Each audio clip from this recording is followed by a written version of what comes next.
You're listening to TFM. Want to join in the conversation and share your thoughts on this episode? Join the Babel Conference, our listeners' discussion group on Facebook. Just type BABEL into the Facebook search field, and we'll look forward to seeing you there. Hey everyone, I'm Rod Roddenberry, and you're listening to Trek FM.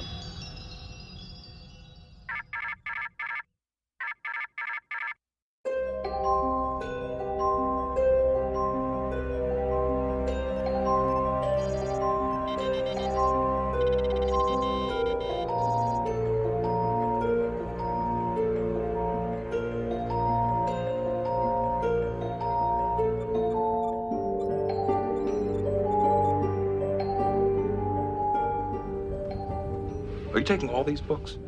I thought I'd take some light reading. Guess I got bored.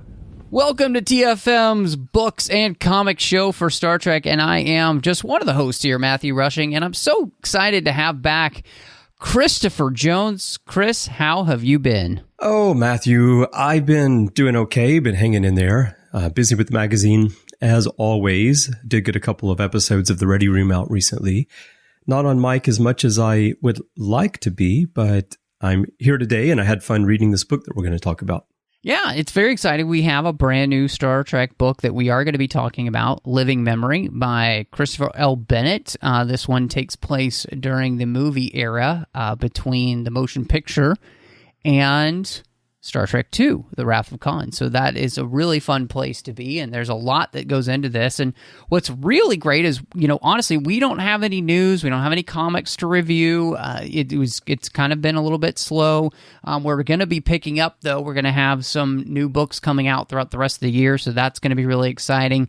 Setting up interviews with those authors, especially with the new authors we have coming up, like Cassandra Clark, who's doing Shadows Have Offended. So don't worry, we're going to be covering it all. And of course, Bruce will be back as we're moving through the Typhon Pact series as well as the Lost Years. Before, though, we jump into talking about the book, I definitely wanted to say welcome. We're so glad you're here with Literary Treks. And of course, make sure you're following us wherever you get your podcasts, because then you get the show as soon as it drops. So subscribe there. If you're on Apple Podcasts, we'd appreciate a star rating and review. It definitely still helps people find the show when you do that. You can also find us on Twitter at TrekFM. We're on Facebook at facebook.com/TrekFM. And then, of course, we've got the listeners-only discussion group there on Facebook called the Babel Conference, where you can join us and people from all over the world who are listening to Trek FM shows. And we got to say a huge associate producer thank you to the associate producers we have through Patreon. We really appreciate Greg Rozier and Casey Pettitt for them supporting the network, and of course making sure that Literary Treks keeps coming to you, but also all the other shows that keep coming to you. So if you like what we do here, Chris, Patreon is so important because it's a big network and it costs us a lot of money to put this on every month. Yeah, it definitely does. And we've been struggling with that a bit during the coronavirus year plus that we've all been going through. So definitely we appreciate everybody's support. Thank you so much for helping keep us going through the hard times here as we head into our second decade of podcasting. Absolutely. Like you said, 10 years now, Trek FM has been going. So if you want to keep coming, if you want it to keep coming, head over to patreon.com/TrekFM. Well, Chris, I think it's enough preamble. I think we should just head into some living memory. Oh, wait, Matt, did you say living memory?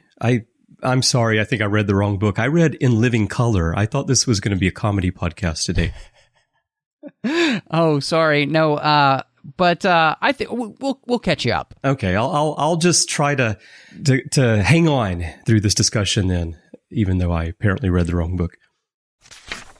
So, Chris, as we mentioned earlier, Living Memory is a book by Christopher L. Bennett, and it is set there between the motion picture and The Wrath of Khan, which, I've been wanting more and more books to be set in the movie era because it's just so rich with opportunities to explore these characters in places that, we haven't seen them a million times, like the 5-year mission. And one of the ways that this book really, I think, elevates itself is by focusing on a character that does not get a lot of focus in many books, which is Uhura. And this book is really going to be about Uhura's history. In fact, we don't know very much about Uhura, and part of that has to do with the fact that this book deals with, which is she lost her memory because of Nomad. Right.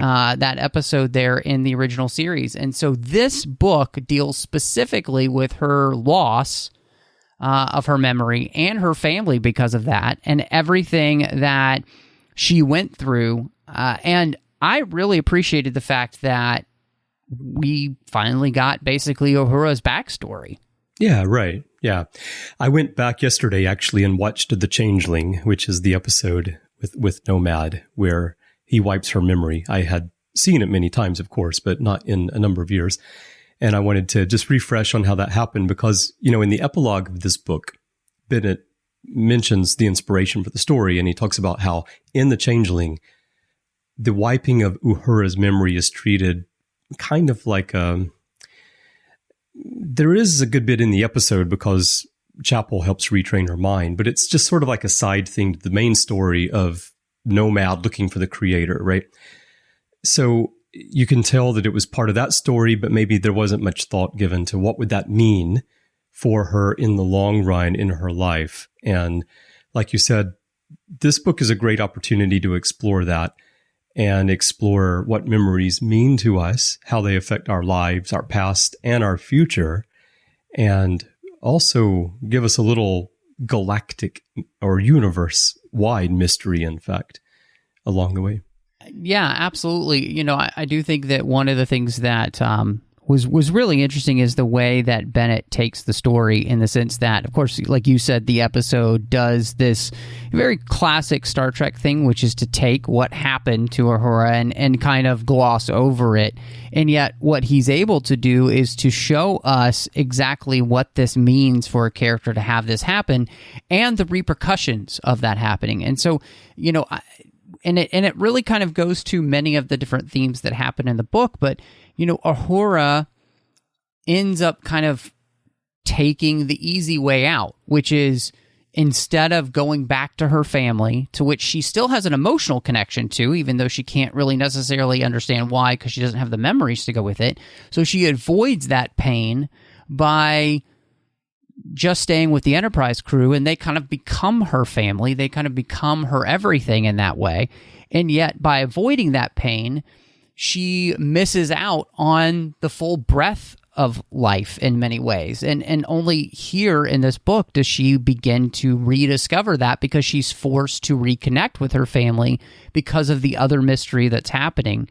And in many ways, I thought that this was such a fascinating connection with Star Trek V, where Kirk says, "I need my pain." Uhura, instead of facing her pain and going through her pain, avoids it.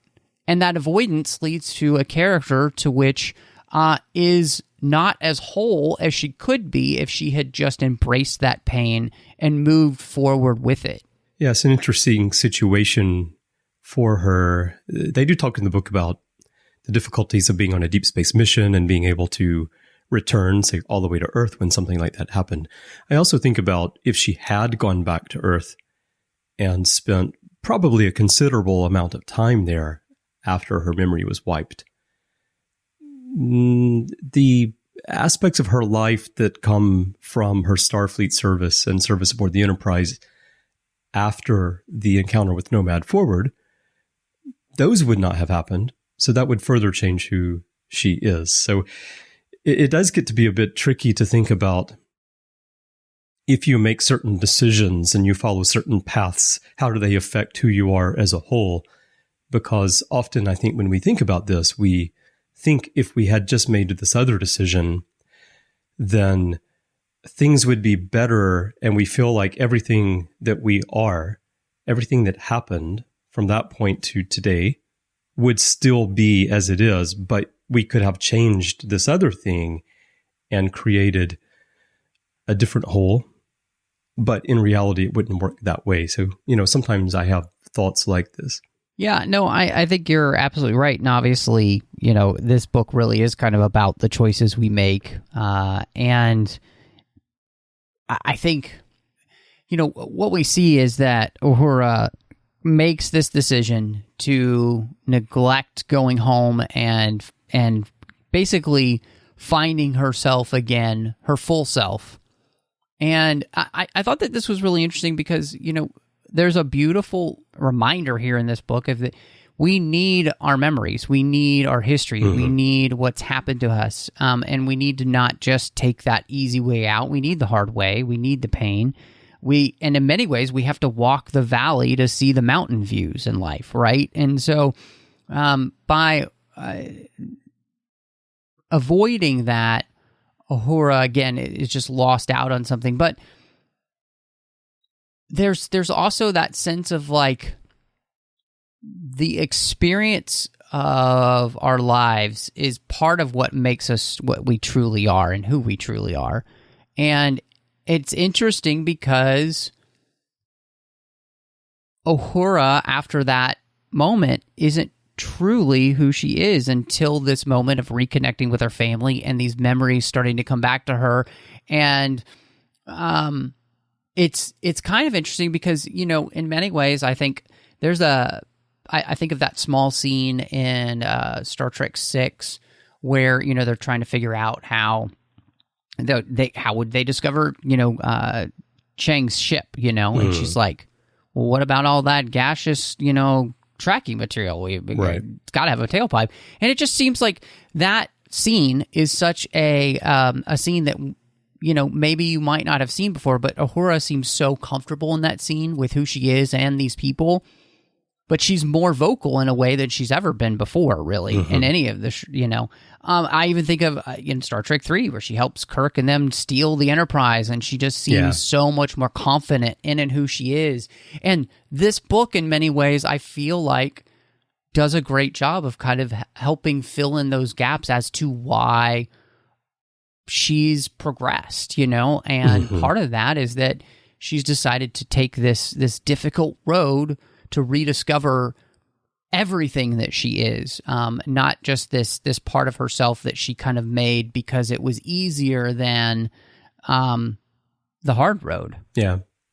Yeah, it's an interesting point to see her character in the films past the motion picture and how the events of this book and her finding herself again can influence how she is behaving, because it's one of those exercises we have to do sometimes in Star Trek, especially with the original series, where we kind of imagine for ourselves how a character's life might have been, because we don't really get to learn much about Uhura in the original series or in the motion picture.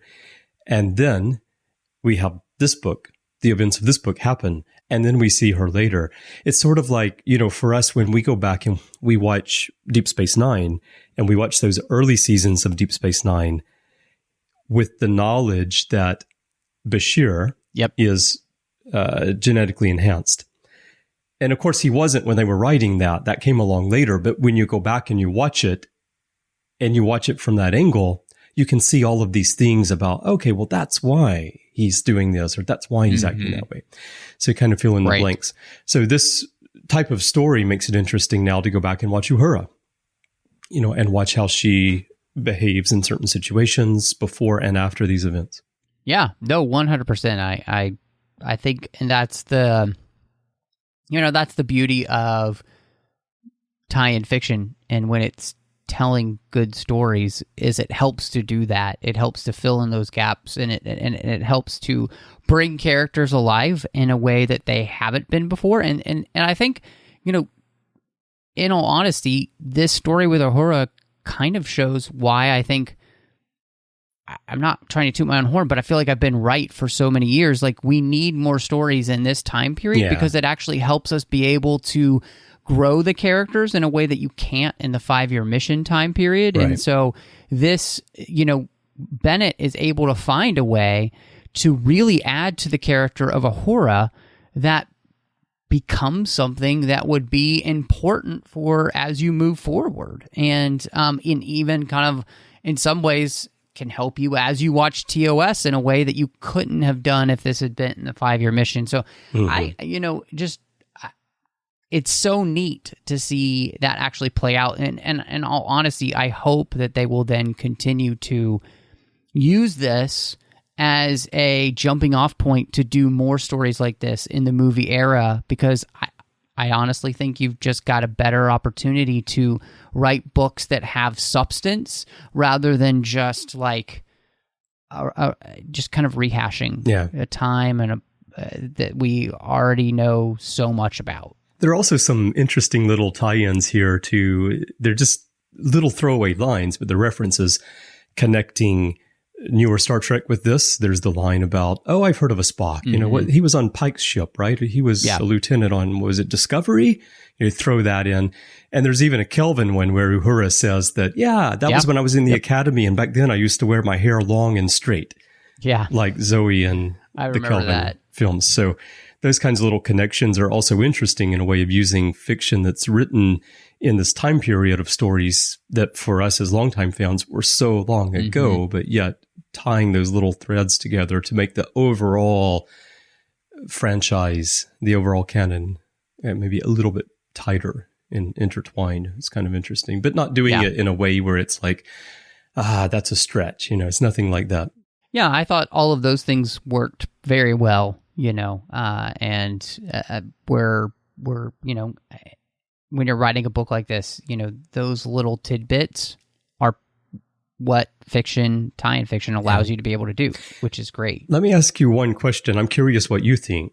Sometimes when I read Bennett's stuff, and especially this book, I feel like there are too many references to the original series, events in the original series. You know, remember the time we met that alien and we went to that planet and this little thing, you know, I don't know. I'm mixed on it. Like, in some situations, it benefits the story. Like, you need that reference. And then in other situations, it just seems kind of like an encyclopedic dump of tie-in references to past stories. How do you feel about it? I think that's a really good observation, and I do think that can happen in some of his books. And there was a point to which in this book I was somewhat feeling that, because it was like we were just mentioning all of these things that the Enterprise had done, and then when they made the switch that it was Uhura that it was connected to and not the Enterprise, and then of course the other mystery involved with exactly what it's all connected to. I think that helped ameliorate that issue for me. Yeah. Because I do feel like it was utilized well here. Whereas sometimes I do feel like it's just being cute for cute's sake sometime. Oh, let me mention this or, right.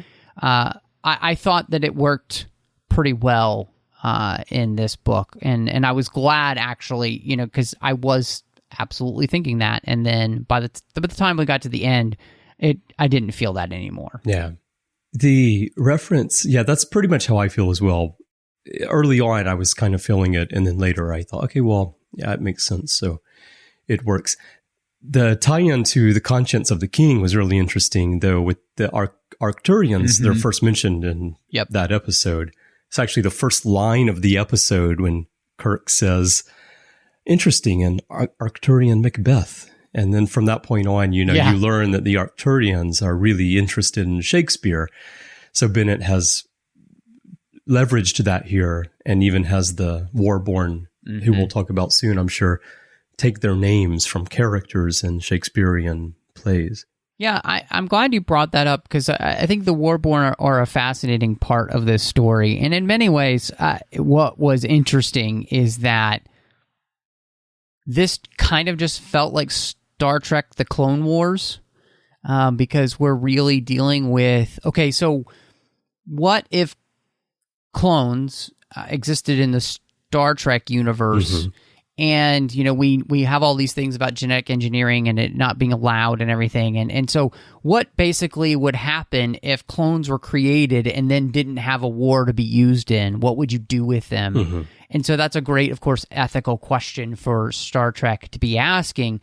But I will say, you know, that part of the story, although I think fascinating ethically, was also a little bit too close to a lot of the elements that the Clone Wars asks about clones for Star Wars, and it wasn't quite as interesting for me as it could have been if I hadn't already thought about so many of these ideas through the series of Star Wars, the Clone Wars. Yeah.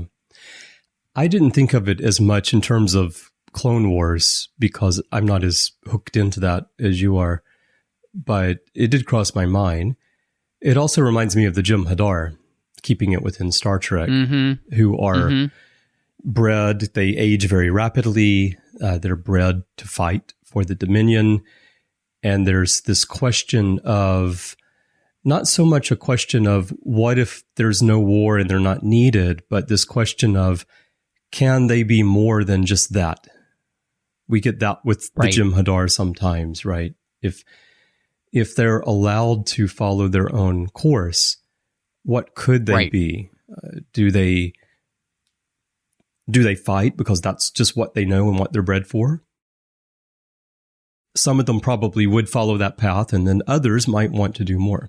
Absolutely. And I mean, that is something that Deep Space Nine and the book series also already discovered. Right. I mean, we talked about Tyranitar is that main character where we really explore that idea of can they do something else? And maybe, I'm glad you brought that up because I had forgotten about that. And again, maybe that's one of the reasons where I kind of felt like a lot of these issues had been discussed. But I did think it was really fascinating, the discussion that we have between the characters and they put the Warborn in Starfleet, a few of them, to see if there might be a way to be able to utilize them and kind of give them other skills to be able to, be a part of Starfleet possibly. And there was a really interesting ethical question that they ask, and because somebody challenges them about the ethical nature of creating a force of people just to, fight wars. And one of the Warborn asks, the opposite, is it ethical to force ordinary people to sacrifice their homes and their families and their careers and their very way of life in order to transform themselves into warriors? If you got to fight wars, wouldn't it be better to protect ordinary people specifically rather than kind of transforming ordinary people into something that can be hard to transfer themselves back, Right. And in many ways, it does create a very interesting ethical question there because we know how difficult it could be for people to come back from war and to transition back into civilian life. And so to me, I liked that question, at least there's no easy answer. Right. And in our own world, of course, the situation of people being drafted into military service and sent off to fight wars and coming back and having to try to reassimilate themselves into society, that has all happened. I have a feeling that in our own world in the future, it's going to be a case where we have created robots that fight the wars. So the people are protected in that sense. They're not sent off to fight anymore. But that raises its own set of ethical questions also. Yeah. Bennett's use of the Arcturians in this way, it's interesting because if you go back to the making of Star Trek the Motion Picture, the Arcturians were mentioned in the original series, but they appear again in the motion picture, and you can see them occasionally in the background, like on the rec deck or in the shuttle bay transport area where we see Kirk arriving. You can see them kind of in the background. But there was more of a backstory introduced or thought about for them anyway by Fred Phillips and Robert Fletcher, who are the people who created the aliens. And what I found interesting is that they made a comment some years later. At the time of the movie, they had already mentioned that there are like 20 billion soldiers ready to fight. They can have an army ready to go at any time. But years later, in 2002, in the magazine, they also talked about how they speculated, I should say, that the Arcturians provided the backbone of the Federation infantry. And one reason is that they could clone billions of new soldiers overnight. But what I find interesting is they're speculating that the Arcturians are providing the backbone of the Federation infantry. So Bennett has taken that idea that they're the soldiers, But in this story, they aren't providing the backbone of the infantry at this point. There's a debate over, should we utilize them? Like, could they be a part of the infantry? Yep. And or could they be a part of Starfleet in general? Right. And so he's taken sort of an idea that's been around for a long time about this race, and then he's fleshed that out and put a whole ethical debate on top of it. Mm-hmm. But the thing about that is, you're talking about how it didn't connect with you as much as you think maybe it could have. I think it's a question that doesn't get answered in one novel, especially not a novel that's also focused on another character, right?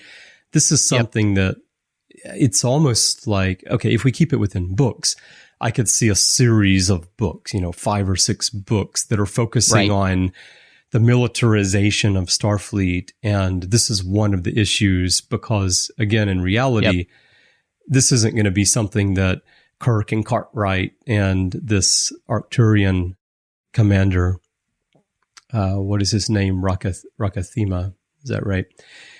Discuss. Yeah. It's going to take a lot more time to flesh out if you want to get a real answer as to what do you do with a group of people who have been bred to fight and need to find some other way to other path in their life. That takes a lot more time. Yeah, I think you're absolutely right because, one of the interesting questions that we have here is about, this kind of the letter of the law of the, basically the religion of the Arcturians and the spirit of the law, and that, the Warborn are created to protect the Arcturians, right? And only the Arcturian people. But if they're part of the Federation, then does that apply to them being able to be in Starfleet and therefore use their abilities as warriors then to protect the larger family that the Arcturians are a part of in the Federation? And so that's a very interesting question. And I'm glad that you brought up the whole idea of there's no real good answer in this book. And because I would say the largest downfall of this book to me is the fact that there's too many stories. This book should have been all about the Warborn, or it should have been all about Uhura's mystery, but the two don't connect well enough. Yeah. Now, there are some ways in which some of the thematic elements connect, which is okay, but I think this book should have just been all about Uhura and what was going on with her, and put this other story in its own book. And because, like you said, it could actually be like a 3-book arc to really ask this big question. Neither story is served by the other being there well enough to, I think, legitimize putting both of these stories in the same book. Yeah. I probably agree with that. The resolution of the mystery of these like vacuum flares that are going on, and when they find out what the connection is to Uhura and what's really going on, and then they start talking about the universe right after the Big Bang and how these are messages. That was a very interesting idea to me. It reminded me a little bit of some of Stephen Baxter's stuff, but it was an interesting idea.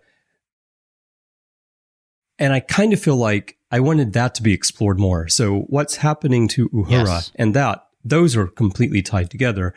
So a lot of the time that was spent with the Warborn could have been spent with this bigger idea. Yep. That would mean they would need to figure it out sooner so that there's time to then talk about what's going on. But I don't know if I would want that for sure, because if they solve the mystery too early in the book, then does the book hold together? If they then delve into this whole idea of life evolving, civilizations evolving very rapidly in the aftermath of the Big Bang, and then they're gone.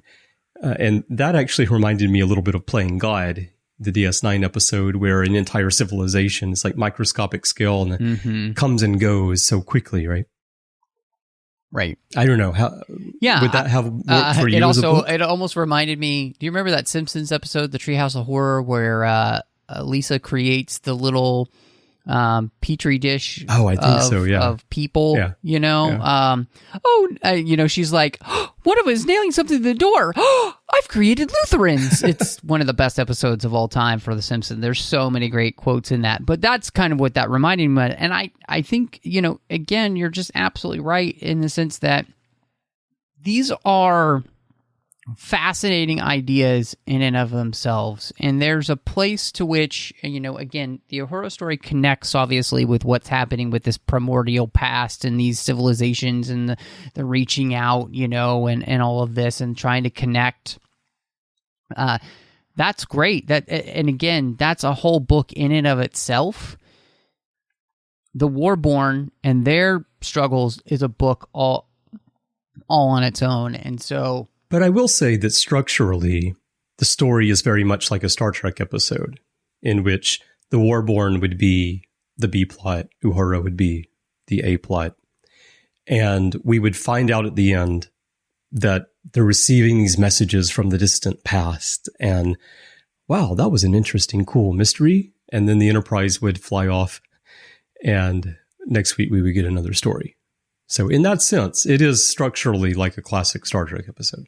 I think you have a valid point on that front, but I also think I would just argue that we're also writing a book. Right. We're not writing a Star Trek episode, Right. and therefore, structurally, the stories themselves don't play well enough, even thematically. There's some tangential connection in the thematic elements for them together, but it's not enough to legitimize, again, I don't feel like them to be crammed together in a book, especially since I feel like the biggest problem is that neither of them is giving the time they really deserve. I feel like the page count for either story could be exceptional if, it had that much more to do with its story. Like, I do feel like you could do the entire Warborn thing in one book if it had just been the whole book. Well, you definitely could, because another connection between that storyline and the Uhura storyline is the timing of the story. Mm-hmm. Clearly, Bennett wants to talk about something that is noticeable in the transition from the motion picture to The Wrath of Khan, which is that it appears that Starfleet is taking on a more militaristic identity. And of course, this is a popular debate among Star Trek fans and a popular debate on Twitter sometimes of, is Starfleet a military organization or is it a scientific exploratory organization? And I think it's a bit of both, and I think it kind of has to be a bit of both if you think about the scale on which it operates in galactic terms. But the Warborn is a way of discussing the concerns, but maybe the goals on the part of some people in Starfleet and the concerns on the part of others about a move towards militarization, which also we see in our own world again, where we feel like some countries at some times seem to be shifting to a more militaristic stance, and then at other times they seem to be backing off of it. Right. And, it's changing over time. And if something shifts one way or the other, some people become uncomfortable. And, that's the timing with the story, is that's happening at the same time. And so I think that's one reason why we're getting the Warborn story mixed in here. Sure. Yeah, no, absolutely. And I think that's where, to me, I would have, if we were going to go with any story here, I would have gone with the Warborn story here and had the Uhura story. It could still be in this time period, but it could just be its other book, because the question about what is Starfleet was fascinating. And I love, there's some great quotes. One was, peace is not the same as passivity. And then Kirk has this fantastic quote where he says, the answer is that there's no conflict between these goals, because peace is the only thing worth fighting for. The act of destruction only serves a purpose if it brings about some net positive result. He said that the Arcturians realized that when they stopped using the Warborn to fight one another and redefined your purpose as for the protection of Arcturus. Mm-hmm. And I think, again, the way in which thematically that plays to connect with what is Starfleet and how are we moving forward, I think is really fascinating, because the goal of Starfleet is to promote peace. But, I always kind of saw Starfleet as kind of being the axiom of Teddy Roosevelt, which is, speak softly and carry a big stick. Right, yeah. That's kind of what Starfleet is doing, right? It arms itself to protect itself, but at the same time, it comes in peace. It comes in exploration, and where I never had a problem with Starfleet, being part military, is that they believe that they have something worth protecting and fighting for, right? Yeah.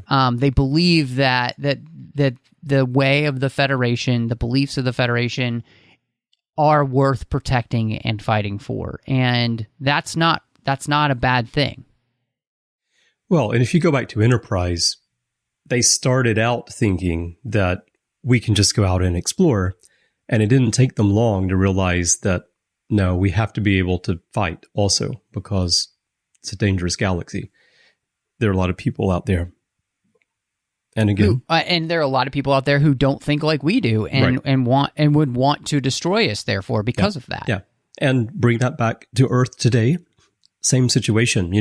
I'm not in favor of big militaries personally, but I also know that if a country does not have the ability to defend itself, to fight if it needs to, it's not going to last very long, because there are plenty of others who would happily take over. Unfortunately, that's how the world works. So going back to the point of, peace and pacifism are not one and the same, right? Right. Exactly. No, 100%. And I think, that's a really interesting thing, that you this book is all about like understanding. And we have Dr. Janeth Lau, who, and what was fascinating is to watch Bennett tightrope walk this whole idea of like protests, and almost like kind of like Twitter protests, and the fact that she doesn't necessarily completely understand the situation that she is against. She thinks she understands it, but she doesn't.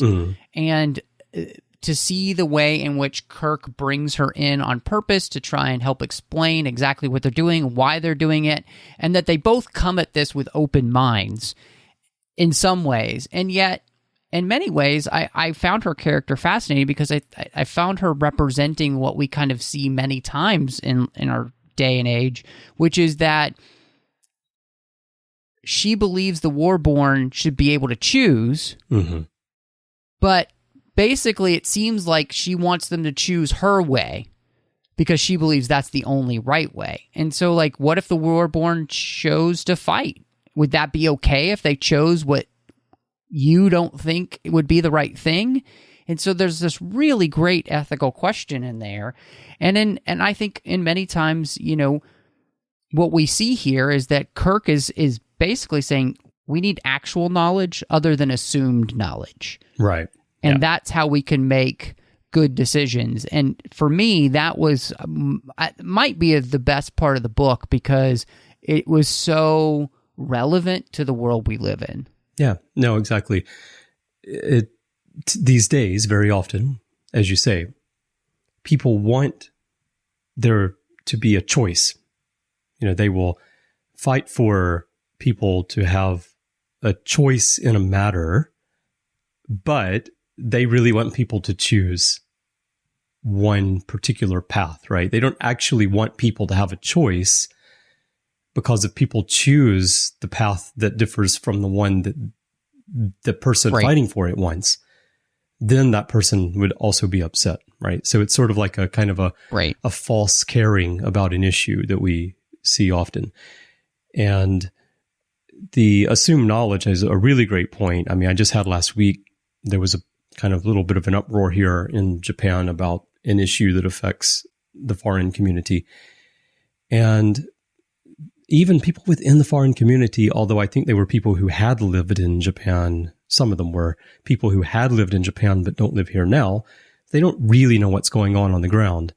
And so they just assume a lot of knowledge that they don't have, and also twist your words to fit their narrative and their position, right?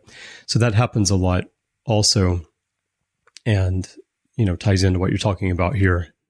And I think I love what you said. It's just, you have the right to choose, but you only have the right to choose what I believe is right. Right. Yeah. And if we're going to give people the right to choose, then they need to be able to choose things that you might not think are correct. And so I loved this whole section in the book, and I just thought it was really good, and it also tied in really well with, Kirk has another fantastic quote, and Bennett really does a great job with his speeches on progress.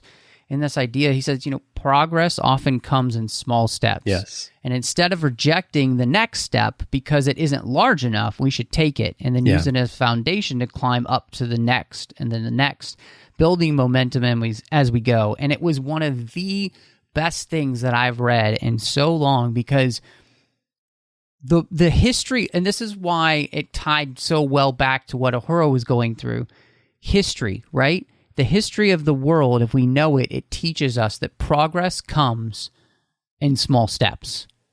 And it's the Chinese axiom, which is the journey of 1,000 miles begins with one step. Yeah. We can't expect that we can jump from point A to point Z. We have to go through every step. And I was just, again, this whole part of the story with the connection with Uhura and the Warborn, it was so strong thematically. And I thought Bennett was just really nailing, in many ways, how good Star Trek can be, shining a mirror on our current situation and helping us see where we're right and where we might be wrong. Yeah. Well, that's where Star Trek is willing to comment on society in a way that isn't necessarily coming down on one side. And that line, that really stood out to me because it's spot on commentary of today's world, where so many people are not willing to accept that one step of progress or two steps of progress. Like, they want to make the entire jump all at once. And any landing point that is short of the ultimate goal is unacceptable and is reason for outrage and tear down the people who are trying to make the progress.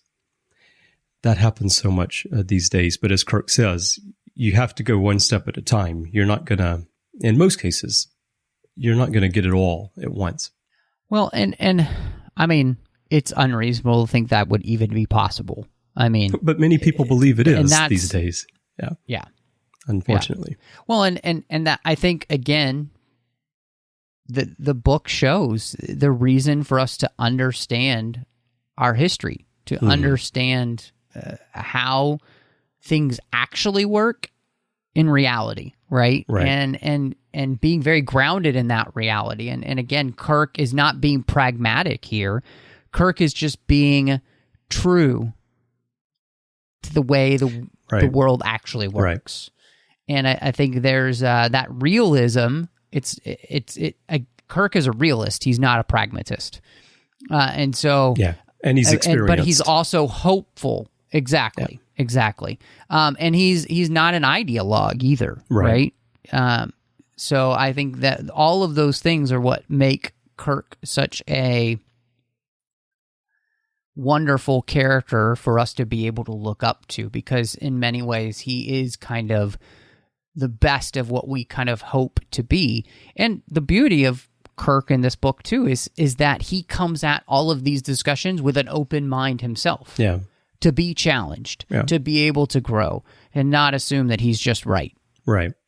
And let's not forget, it's something that Kirk still struggles with for years after this. You get into Star Trek VI, and he says, maybe history can overcome people like me. So he's well aware that maybe he should be able to change and advance more than he does, but he's also realistic about the world. It's a tricky balance. Many people would say to you, like, So what? That's how the world works. It doesn't have to work that way. Let's stop doing it. Let's do this other thing. And that's great. And that's how you make those small steps that we're talking about. But you have to find a balance. You can't just throw everything out the window, because you're not dealing with just yourself or a small group of people. You're dealing with the entire world. You're dealing with different cultures. Even within one culture, you're dealing with many viewpoints, different generations. It really takes time. So I think that you have to find a way of looking at the system, looking at how things work, seeing what you would like to change, and then being smart about how you approach things so that over time you can affect that change. And you might not be the person who carries the ball across the goal line. You might be the person who helps advance it, past midfield, and then other people that you're working with, maybe younger people, will eventually get it there. Right? That kind of thing takes time. And again, it's a thinking that I feel is missing in the world today. I mean, absolutely. And I could not have said it better. I think you're 100% right on that. And I think it's one of the hallmarks of this book. And so, Chris, I'm really fascinated to see, just because of the discussion we've had, where you're going to come down on your ratings for Living Memory. Okay. Yeah, that's interesting, because the first time I read the book twice. So the first time I read the book, I gave it 3 out of 5. And the second time I got through it, I decided to bump that up to 4 out of 5. And the reason was primarily that I found the concept near the end, the answer to the mystery of the vacuum flares and what was going on. I found that very interesting, but I really want to explore that more. So I'm not like crazy thrilled with the book. I think it's filled with a lot of good ideas that are not explored to the extent they should be, as we've talked about. And I feel like I got what I needed to get in terms of fleshing out Uhura's character. And I feel like she followed a satisfying path forward and reuniting with her family and finding herself again. The idea of primordial life is super interesting to me. And I hope there's a future book that explores that, because it only gets touched on at the end. And is one of my favorite types of science fiction stories, let's say. Yeah, I'm right there with you in that. I was able to voice earlier just in my frustrations with the book itself and where I think that it falls short. And it's interesting because Bruce and I had recently talked about a book where I felt like very much the same way. It felt like two stories that had been combined together that don't really need to be there. And that's when we were talking about Rough Beasts of Empire. It just, the story did not connect well together. And I'm with you. This whole discussion that we end up having with Uhura and the primordial life is fascinating. And I feel like what's interesting is though that most of the thematic elements that I love come from the other side of the story. Mm-hmm. And so I do feel as though this just needed to be separate books. And therefore, I will give this a 3 out of 5 because it's better than average. But for me, it's just above. And part of that is because I think that the editing of the book needed to come in and say, we need to split this into 2 different stories. I'm actually surprised that somebody didn't say that. And so I think both sides of the story are great. I just wish they were on their own so they could really be expounded upon and fleshed out. Yeah. Yeah, that's where it's always interesting to find out the development side of novels when we talk to the authors, because sometimes we find out how those things came together and why they are the way they are. Well, Chris, it's always fun to be able to talk about a new Star Trek book, and it was such a blast to be able to do that with you, especially since we've got Another new book that's going to be coming out next month, which I'm really excited to get to, as we're going to be in the TNG universe with Shadows Have Offended and talking to Cassandra Clark. But before we get there, Chris, if people want to catch up with you and see what else you've got going on, where can they find you? Well, the best place to find me is Twitter. That's where I'm most active. My username is C. Bryan Jones, letter C, and Bryan with a Y. That is my username everywhere on social media, but Twitter is where I actually interact on a daily basis throughout the day. So feel free to hit me up on there. Of course, you can also find me there in the Babel Conference, our listeners group on Facebook. And in terms of what I have going on, I mentioned at the top of the show that Larry and I have put out a couple of episodes of The Ready Room recently, including the one where we talked to Adil Hussein from Discovery, which was really interesting. And most of my time is still going into the magazine. It's quite a bear to deal with. I'm doing an audio version of the magazine now, though. So if you want to hear me ramble on about business topics, you can do that. You'll find the links to that on my Twitter account there for the American Chamber of Commerce in Japan. But it's fun to do. And I'm glad that I'm finally able to do that after many years of wanting to. So that's where most of my time is going these days. But I am trying to get back into Star Trek a bit more as time allows. So Matthew, when you're not helping Bones set up Jim Kirk on dates, where can people find you and see what you have going on? Well, when I'm not doing that, and when they're not secretly just going on dates with me, you could find me on Twitter or any of the social media platforms, MattRushing02. You can also find me here on the network doing the 602 Club, which is our whole other side of the network where we're talking about things beyond Star Trek with all the fandoms we love. Of course, Snyder Cut's in that feed as well, as John Mills and I did a short-run show talking about all the things Zack Snyder directed. You can also find me on the third-party network talking about two things. One, I finished a series with Drea Kaufman where we talked about every single chapter of the Harry Potter series. Again, that's Owlpost. It was so much fun, so hope you'll join us there. And then I'm also doing Aggressive Negotiations with John Mills, which is a Star Wars podcast, and every week we're talking about something fun in Star Wars, so I hope you'll join us there. But thank you so much for joining us, and until next time, live long and read on. What do you call that, light reading? To each his own, number one.